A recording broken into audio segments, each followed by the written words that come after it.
Xorazmda eng birinchi qo'yilgan kotyol. Hozir Hokimbek akamiz xonadonlaridamiz. Assalomu alaykum. Assalomu alaykum. Hokimbek aka qayerdamiz aka hozir? Hozir biz Xorazm viloyati Bog'ot tumani Nurafshon shaharcha Nukus mahallasindamiz. Necha yildan beri ishlatyapsiz Teplaydial kotyolni? 3 yil bo'ldi. Mana bu yil qishdan chiqardim. 3-yili bo'ldi bu yil Teplaydialni.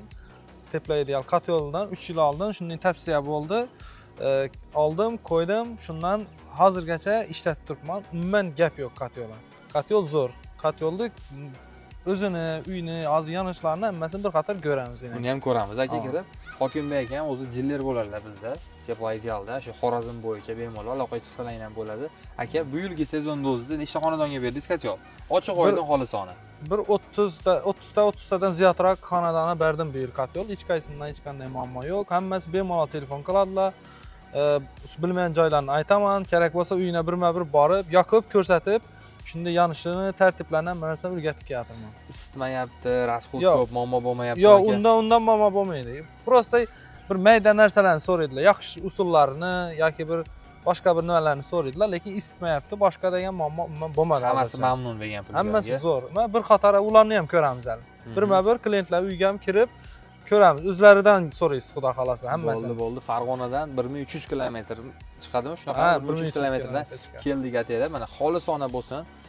Videomiz misol uchun deyishlik uchun ataylab keldik. Mana birma-bir hozir xonadonlar, boshqa xonadonlarga ham kiramiz. Misol uchun sizlarga ham haqqoniy xolisona fikr bo'lishligi uchun tepadan isitishmi yo'qmi deb shunga keldik aka ataylab. Misol uchun bir qator endi mijozlarga, misol uchun bizni kotyol xarid qilmoqchi bo'lganlarga bir qator ko'rsatib netsak, ishonch bo'lishligi uchun xolisona fikringiz faqat aka.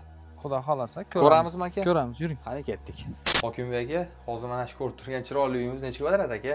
Bu 250 kvadrat. 250 dan ham sal ziyodroq. 250 kvadratdan ziyoddi.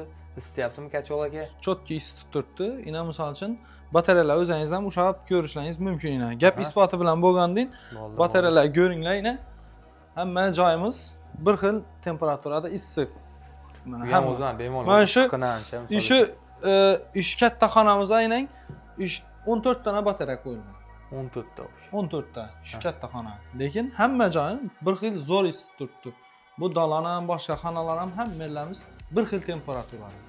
Issiqlikni umuman gap yo'q. Zo'r. Uyda ichida yosh bolalar ham bemalol yosh bolalar bemalol oyoq alang futbolkada bemalol o'ynab yuribdilar. Xudo shukr. Zo'r kotyol umuman gap yo'q. Gap yo'q. Hamma olishini, hamma uyini shunday qo'yishini tavsiya qilaman. Bo'ldi. Aka, o'z odamlarga qiziq. Kotyolni ham bitta ko'rsataylik aka. Ha, ko'ramiz. Yuring. Mana kotyol ham gap isboti bilan hammasini ko'ramiz hammasini. Mana hozir 3 yildan beri ishlayotgan kotyol shu, ha? Hokimbek. 3-yil xudo xolasa ishlatib turgan kotyolinglar. 20 tani modelimiz ekan, 20 kilovatr. Birinchi chiqqan sizlarda, birinchi chiqqan kotyoldan bu ekan. Birinchi kuni yupska bu ekan. Hozir boshqa bunday chiqmay turibdi-ku ekan. Hozir yanada qulaylash, qulaylashib, zamonaviylashib, zo'r bo'lib chiqadi. 3 yildan beri ishlatishadi. Aka, yonishini ham ko'rsataylik. Odamlarga yonishini bemalol xudo xolasa. O'zining ochadigan instrumentlar ham bor ekan. O juda baland. Anchagina issiqroq uryapti. Gradus ham ko'raring ana. Chotki yonib turibdi bu. Bo'ldi. Hokimbek aka, xolisona ochiq oydin qancha rasxod qilyapti aka? Bu hozir hozir 30-40 kilo, dim qattiq sovuqlarda 40 kilo, bo'lmasa 25-30 kilo bilan polni bir kunni amallaydi. Sutkasiga. Ava.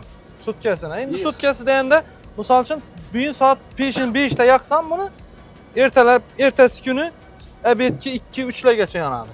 2 soat bir o'rtada 5 gacha 2 soatlab dam bo'ladi-da, keyin yana zapravka qilib yuraveraman. Bo'ldi. Soat 5 da. Hozir mana kotyol tashqarida turibdi-ku aka. Hech qanaqa atrofini o'ramaganmiz. Bu izolyatsionniy variantni olgansiz ataylab. Shuning uchun ham shunday olganman. Izolyatsiyali variant olsangiz, o'sha naves bo'lsa, yog'inchachinni asrasangiz bo'ldi, o'zidan issiqlik chiqarmaydi. Hech qanday buni kotyol xona qurib yo boshqa qilib deb o'tirmayman. Hamma joy ochiq. Uyimda hech qanday xavfi yo'q. Zo'r joyda turibdi. Uyim ichi zato issiq. Shunisi hammasidan zo'ri shu. Bo'ldi. Aka, qolganlar ham sizga o'xshab mamnunmisiz ekanlar aka?